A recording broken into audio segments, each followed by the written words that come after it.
Now move forward towards Eman and Ehtsham from 6th class for microscope order. Clapping together.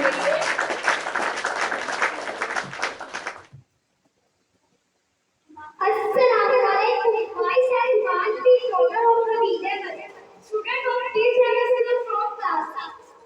Assalamualaikum. Myself Muhammad Ehtsham, son of Muhammad Riyad, student of International Hospital, class 6. Today I explain microscopic in front all of you.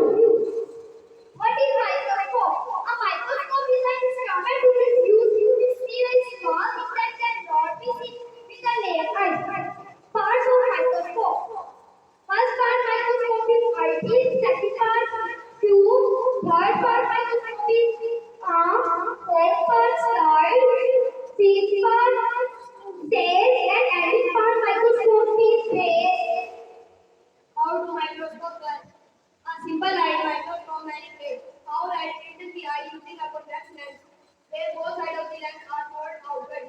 When light reflects off an object placed under the microscope and passes through the lens, it bends towards the eye to make the object look that actually is.